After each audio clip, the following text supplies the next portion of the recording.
Thank you for auditing the always positive new music review show hosted by a French professor who wasn't sure if he was ever going to get around to reviewing the album Once Twice Melody by Beach House. They released it in drips and drabs, like over multiple months, and each time they did, I got excited because Beach House is one of those bands that I'd heard of but never listened to. If you're new to the channel, I didn't listen to music between 2002 and 2018. I suffered from what I call mid-20s music death, or what is called that. And so, I got the sense they were important. I'd heard the name, and I was excited to review them. But then, I kept on starting reviews and then realizing another part was coming out. Another part was coming out. And then February was so busy, but ultimately, I just said, I have to do it. I put up a poll on my community page, and over 1,000 people voted for me to do this video. So, if you're one of those people, and you haven't subscribed, please subscribe, smash the like bucket, all that good stuff. Now, what I like to do with my videos is have some kind of framing device. Not just a review, but just sort of a different way of looking at the album, some kind of larger theme to guide you through my usually extravagantly long reviews. So, initially, I was going to do something that I'm going to abandon, but I want to tell you what I was going to do. I was going to compare this album a lot to the album by Yeat from 2 weeks ago. If you don't know Yeat, he's a rage trap, SoundCloud, cough syrup loving gangster rapper out of the West Coast. Sort of the typical Zoomer, zillennial kind of rapper. And the reason I was going to make a comparison, which seems unlikely, is that I defined Yeat as a kind of easy listening for young people. Even though it's music to old people like me, I hear it and I go, this isn't music, and I say all that mess. For them, it's very relaxing. The production style, the monotony, the repetition, things which I might think are signs of weakness are actually a strength of the music. So I put forth the concept that Yeat is easy listening. And I realized everything I was saying about Yeat does apply to Beach House. You see, easy listening is a term that's often used to dismiss music as too soft or lacking form or lacking importance. But in reality, when music that is easy to listen to is made well, it is an astounding feat. And what is it that makes it good is the fact that it can be easy listening. Or if you put on that little discerning ear, if you just turn on a little switch in the back of your head that turns on your brain while you're listening, you hear the details, the textures, the artistry behind it. And instead of allowing it to be on in the background while you relax and chop carrots, it becomes this totally engrossing thing. But that's not what I'm going to do. It's called preterition, if you're paying attention to my rhetoric. I'm not going to be talking about easy listening. Instead, I'm going to talk to you about a moment that I was literally swept away by this music. Not literally, figuratively swept away by this music. So, I'm going to tell you a story. And it was about the time that I listened to the song Many Nights. It's a long album. This is the second to last track. And I usually do a stamp, which is an example song for you to listen to. And we'll call this my stamp. I'll include a link to the song up here. Now, if I have that critical listening brain, I'll tell you how it's awesome, how it starts with a Casio keyboard, or an imitation of a Casio keyboard, a lot of cool, cheap 80s sounds throughout this album that sound lush and rich. The haunting voice, the vocalist comes in, just haunting and dreamlike, and this is dream pop, so it makes sense it's dreamlike, and just layers of guitar underneath. The guitar and the keyboard are waltzing together. Wonderful, subtle guitar work all the way throughout. Guitar is used sparingly on this album, but it's at its best here. At the end, it gets louder with these nice little melodies that it's picking out. And by the end, there's just so many layers. I just imagine them creating in the studio with a giant 64-inch monitor with some kind of sound, some kind of like garage band or some version of some Pro Tools, and just the entire thing filled with tracks, but the tracks are filled with wisps, are filled with textures, are filled with atmosphere. To use a word of the generation that follows mine, all vibes. String synthesizer sounds come out of sort of nowhere, and there's this crescendo that leads up to the refrain, but it's not like it's leading up to some kind of drop. It's a crescendo which leads to something gentle, and leads to this refrain. With the stars above you, do you really want to? Want to what? Want to what, Beach House? What are you singing about? What is this about? What gives it? But by the time I got there, when I was listening, that little switch on the back of my head, that analytical switch, I turned it off. And I realized what Beach House does is it makes your life better. This is a soundtrack to living well. When you listen to this music, you are filled with such a sense of well-being and harmony that it is astounding. It is an astounding achievement. So I'm going to share with you what I went through. And this is going to be a story, and it's not going to have to do with music. And it might be a little bit indulgent. I don't mind. You're here. But just to give you an idea, and this is my real homework for you, is not to listen to this album with that switch on and very serious spectacles and typing up notes, but just find some place you like to go and listen to this music. You see, I got COVID a couple weeks ago and I'm still not up to it, cardiovascular. So instead of going to the elliptical when I go to the YMCA, I walk around the little track that they created. And I was having this moment that was truly one of the best musical moments of my entire life. I was walking along this track, and the track is above the rest of the gym. So directly underneath me, I see a couple basketball courts. And I'm listening to this gentle music, and I see a family playing horse together. I see a little tiny girl with these just like 20 braids in her hair holding onto a basketball that's like bigger than her and handing it to her mom in that clumsy way that children do. And I have this beautiful music in the back, these little echoing notes. And as I keep walking around the track, I see the main stretch of basketball, like 5 or 6 basketball courts.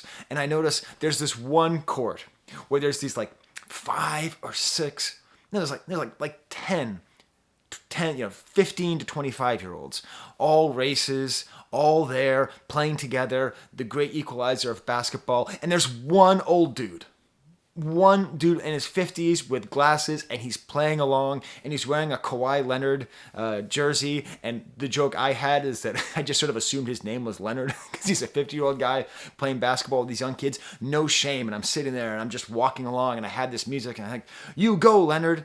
And I keep walking around the track, and directly below, my daughter is there with her crew team, and they're doing training for the upcoming season. And they have this wonderful trainer, and they're doing the kettlebells, and they're all working together, and I had this sense of harmony, and I keep walking around, and then on the other side of the gym, I see all the ellipticals and the weight rooms where I go as a middle-aged man to try to avoid the coming death. I see the yoga studio filled with mostly middle-aged women doing yoga. I look down, I'm able to just see a little bit of the pool with little children playing in the water and with the water elements. And then as I fully make my way around one entire lap, I look out and I see Jefferson Road, and it's almost 5 o'clock, and there's increasing traffic, and there's a beautiful rainstorm. And all the way, the Casio layers of the keyboards are playing. This spacey synth line. Lyrics from nowhere just pop into my head. This soothing voice. The textures of life itself that I'm seeing in front of me are weaving into the texture of this music with its lilts and lifts and dreamy voices. It was almost an out-of-body experience, and it would not have been the same if I was listening to Yeat, or if I was listening to Vivaldi, or if I was listening to James Brown. Dream pop, when it is done well like this, has that ability. So it's not just easy listening. Please, just for fun, okay? Just do that. Take my homework. Go someplace you like to be. I don't care where it is. It can be a mall. It can be the woods. It can be your campus. It can be your backyard. But put on the song Many Nights and just walk around and see if you don't have that feeling. This music can do that. So thank God I decided to come back and circle back and review this album, because if it weren't for that, I never would have experienced that. Part of what makes dream pop so interesting to me is that it started when I wasn't paying attention. So the big moment of dream pop is allegedly over. I don't think it is. But this helps me to understand what makes it good. Like lyrically, it's like, it seems that the perfect dream pop lyrics don't, like, you're not supposed to listen to it as a whole song. You're supposed to, like in a dream, pick out random sentences. Like my favorite lyric on this whole album, what makes someone a stranger? Just boop. Just little ideas and thoughts that you have. The whole album is filled with stars and the sky, vague natural imagery, fairy tales, and most of all, the passage of time. And as you walk, as you listen, just little lines pop out of the haze, like you're walking in a foggy forest, and as you walk closer, you see that there's like a rabbit, and that's the lyric. You see it, and that's how I'm going to be treating this album lyrically. I'm not going to be doing a deep dive analysis of the lyrics. I'm just going to every once in a while talk about these little lines that just pop out and into my head. I'm going to go through the rest of the album now. It's a long album. Some songs I'll go quicker than others. It starts off with the title track, Once, Twice Melody. And this is where you just have to understand just layers. That's what it is. That's the richness and the depth. Click that back on. I'll stop talking about the goddamn YMCA. Did you like that story, by the way? Could you please tell me in the comments if you find that too self-indulgent or if you find that kind of stuff kind of interesting?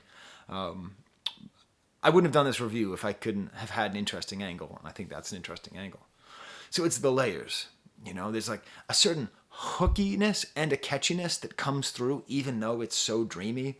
In that way, it reminds me a lot of what made My Bloody Valentine so good, who I suppose is sort of the grandfather of this whole movement. The ability to have washed over sounds while still having something catchy in your head. Tinkling sounds on the keyboard.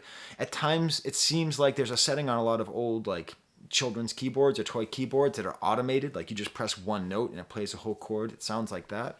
This whole song reminds me an awful lot of the song The Rip by Portishead, which is, I think, Tom York's favorite song, or at least one of them. It's an amazingly important song. If you've never heard it, you have to find it.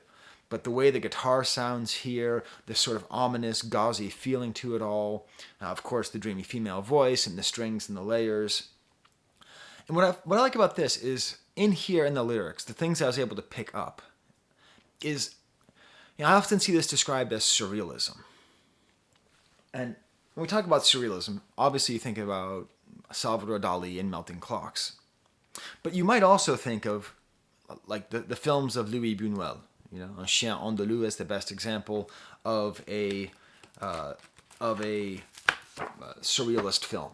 With images like that, like odd, disturbing images, things that don't quite match up, odd, weird violence, unsettling images, unsettling thoughts. But this song gives us a little bit of a clue to a different kind of surrealism. She directly references Belle de Jour, which is a movie by the same guy who's considered to be the master of surrealist cinema, but this is his movie from 1967 starring Catherine Deneuve.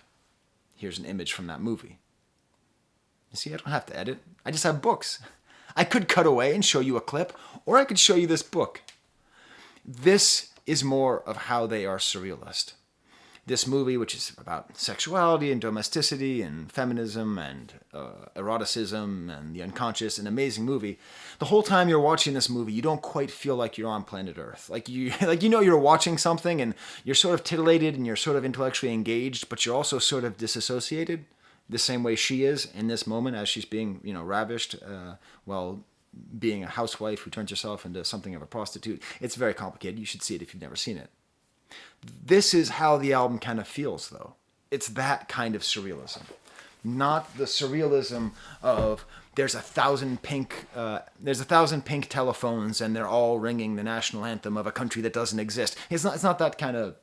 I just came up with that. Not good. It's not that kind of surrealism. It's the atmospheric surrealism. Very cool, like splashy synthesizers all the way through here. And one thing I really like is how the drums all the way throughout. If you pay attention to the drums, for the most part, they're just Casio drum lines, or just simple drum machines. But on here, they get much more complicated, much more engaging. Next song, Superstar, is much more upbeat. Again, reminds me of Portishead and David Bowie, almost like a dream pop version of the song Heroes. Cool kind of 80s guitar line, adds textures. There's a light going out tonight, driving fast, laying lights. This sounds to me like it has to be a reference to There's a Light That Never Goes Out by the Smiths, but I can't quite figure it out. I can't quite figure out what the song is about. It seems to be about maybe love, a light going out tonight. Maybe it's about death. I could go on Lyric Genius. I could get the answer. I don't think we're supposed to. I think we're supposed to just listen to this and just have these little things pop up. Pink Funeral, that must have been why I said Pink Telephones. It's almost a horror movie sound to me, like horror movie squishes. There's an aggravating tick, tick, tick, tick of synthesizer hi-hats. And then sort of ironically, the opening line jumps right out at you, how sweet the sound. Which I think is obviously a quotation of Amazing Grace, how sweet the sound that saved a poor wretch like me. But this isn't Amazing Grace. This is a weird, I guess just the image of a pink funeral itself is a very evocative without being clear. Gorgeous bass line on the chorus, like triangles, the strings are trailing behind. This is what I'm talking about, like depending on what toggle you have on the back of your neck, like liver or thinker, like, not liver, experiencer or thinker. If you're thinking about this music, it is so rich, and I could just keep going on and on. They even use like the dream sounds in the chorus, like so there's a Saturday Night Live sketch that was turned into a movie called Wayne's World. There's many great things about Wayne's World, some of the best comedy of the 90s. But one of them is whenever they would do a dream sequence, they'd go doodle-doo, doodle-doo, doodle-doo. And it's as though they're making those sounds with synthesizers on both that song and the next song, Through Me. Here, her voice reminds me a lot of Nico. It's very low, very sultry, great like sound and atmosphere.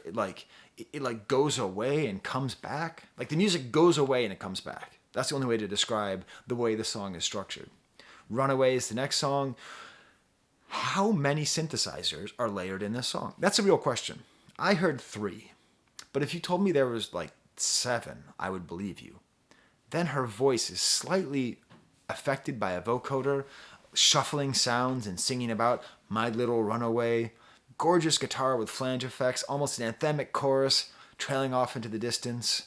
And then there's this I Wonder Where You Are, just echoing these great warbling guitar effects. I wonder where you are.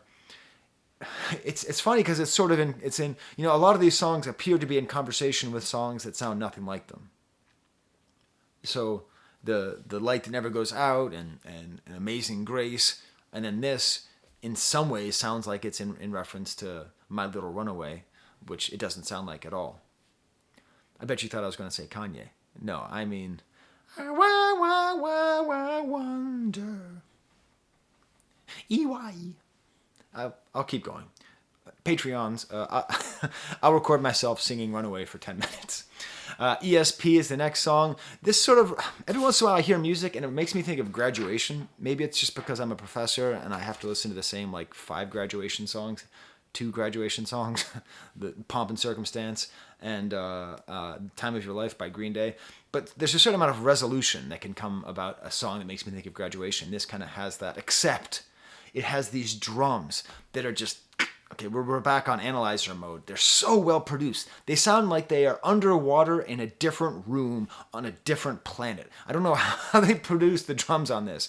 If you love this album and you haven't really focused on the drums on here, I don't know how they do it. How do they make drums sound so crappy and so good at the same time? New Romance is the next song. Kind of automated synthesizers over what sounds like a Casio drum loop. Nice kind of psychedelic chorus. Fly Higher Than a Hawk. Next song, Over and Over. There appears to be a certain amount of play here. Like the idea of once, twice melody as a title, the idea of repetition, the song over and over is going to be repetitive. When the lights go down and divide the day, Something about moon glow, these little sounds, almost like horn sounds in the background over some Casio drums. Some, to me, sounds like My Morning Jacket chorus. I don't know. The next track is Sunset. And this is my favorite song on the album. Now, I already talked about like my example song, but this, what I love about it is it has some like synth pads, but it has a lot of guitar work. And the kind of guitar work it has, I believe, I'm not Adam Neely here. I'm not an expert on music, but I believe it's open tuning, which open tuning itself lends itself to resolution, because when you play open tuning open, it's just open. It just sounds like a chord as opposed to a normally tuned guitar. So this has that feeling like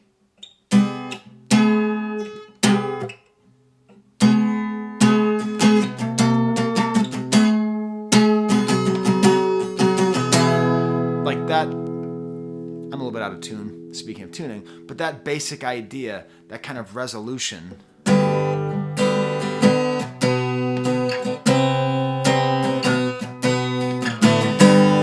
that kind of big, open, constantly resolving sound works really well in this dreamscape.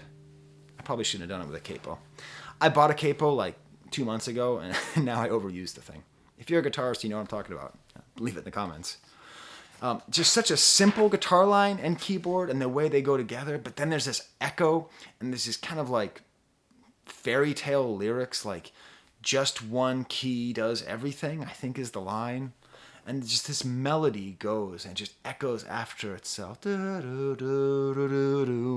then this open guitar line, and eventually we have some tambourine coming in as more simple drums, and then some string synthesizers, and we're just constantly open and gorgeous. I wonder what the open tuning is, because it's not that. It's not open G tuning. That's the only one I know. Only You Know has the most upbeat driving drum line, more guitar, kind of an epic guitar outro, which I didn't expect. Another Go Round, we're just constantly talking about round and repetition. A bit plodding. The lyrics are really in the lead in this song. This is the first time where I really thought it was just right out front. It's kind of a waltz, which makes sense with round thematics, the themes of roundness, the same thing sung over and over again. Another boy in town and he's right there. I don't know what it means. I don't have to. But then, while I have just spent a couple minutes saying this song isn't great, there's a little lilting keyboard melody here at the end that's... I'm buying this album, by the way. So I don't buy all the music I review. I like all the music I review, but I don't buy it. But I was listening to it this morning with my wife. We're having a nice day. We're discussing something very exciting that's going to be happening on the channel soon, which I'll get to when I announce it. And we're just kind of sitting there discussing, listening to this music. And she's like, we have to buy this. And this was the moment. It was this lilting keyboard melody. I mean, she didn't say, hey, Sky, how about this lilting keyboard melody? But this is the kind of texture where, however you engage with the music, it's so edifying. Masquerade is the next song. Kind of a delicate bridge, lots of movement. Dressed Like Sunday, almost funky drums. I listened to it, and I thought it reminded me, especially the way she's singing, of Depeche Mode, which led to an argument with my wife, who said, no, this sounds like Duran Duran. I thought she was talking about Hungry Like the Wolf, but it turns out in Serbia, at that point it was Serbia, I guess, in the 90s, Duran Duran was like still very popular. So apparently this sounds a lot like 90s Duran Duran, which I didn't even know they still existed. A great breakdown here. Here Tonight and Gone Forever is the last lyric, which leads into the next song, Illusion of Forever. Just a washing keyboard. I think they got the Casio drum machine, and they have like automated drum beats on the Casio keyboard with the drums. I think they just did funk. Very anthemic here. I Can't Believe I'm Nothing. And then it leads on to the song Finale, which is not the last song. This has more Casio-style budget-sounding drum machines, but this time... So it all... Okay. I'm going to be talking out of my half-informed ass here, so feel free to correct me if I'm wrong. As it says on my mug, ignorance is profound. So I'm just working through things here. So maybe this is all very clear to you. Maybe this is clear to everybody. But if we try to trace what dream pop is and where it comes from, it sort of, I believe, has to start with Phil Spector and his wall of sound production. I think that style of production, of just massive amounts of sounds and female voices, created a sort of dreamlike aesthetic that producers would want to imitate. Now, obviously, Brian Wilson wanted to imitate it, but then when we get to the 90s, when we get to artists like My Bloody Valentine, who are creating walls of sound, sometimes with keyboards and computers, sometimes with orchestras, etc., that the DNA of dream pop has to really start with Phil Spector, regardless of being a murderer. So this song is very clearly the Be My Baby drum line. Boom, boom, boom, boom, boom, boom. Just that line. That's all you got to say. Everyone knows that line, and that's what it is. Do you know what your heart is for? There's a lyric.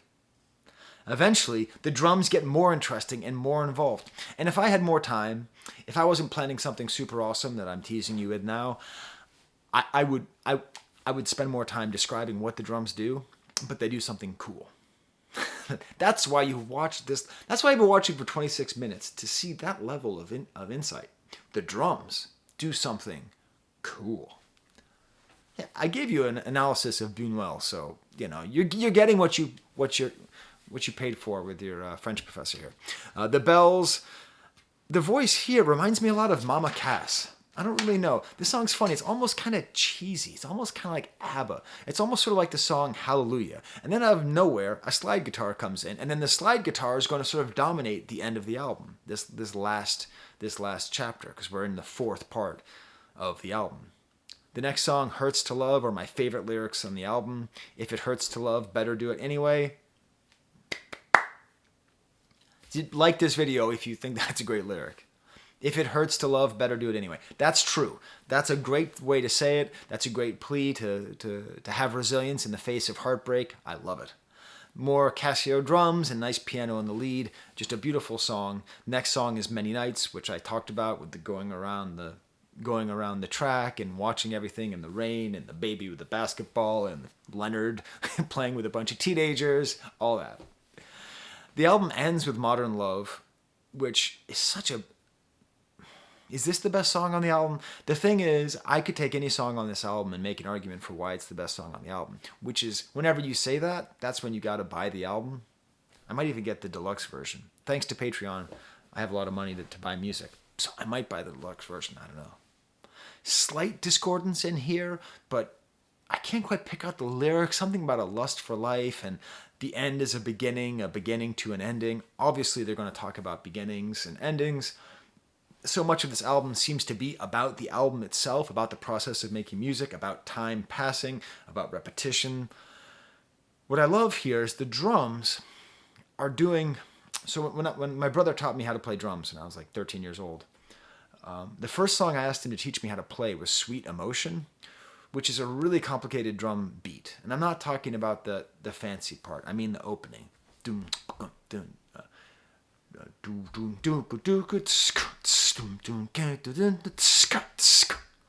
That kind of super syncopated hi-hat open. Listen to it if you haven't. By the way, you might hate Aerosmith for what they've been since the 90s, but Aerosmith from like 1973, 1977, no better rock band in the world. Okay, so like the Sweet Emotion drum line has just a certain groove to it. And this isn't a copy of that drum line, but it has that hi-hat. And then the drums get even more interesting at the end. And then they take a break with just an acoustic guitar. And then real drums come in, and they're joined by the keyboards. And then they're joined by a slide guitar. And the whole thing has a feel of a processional way out of the album. So there's my review, finally, of Beach House, Once Twice Melody. Please tell me in the comments what other Beach House albums I should look into. Tell me what other dream pop I should get into. And please tell me, where did you listen to Many Nights? Tell me. Like you can list this. I read every single comment that is left. I don't respond all the time because I don't want to seem needy. But I read every single comment. So tell me. You can talk for paragraphs about an experience you've had listening to this music and that sense of well-being that this music can give you. You know, I don't do drugs. I don't believe in drugs. I kind of hate drugs.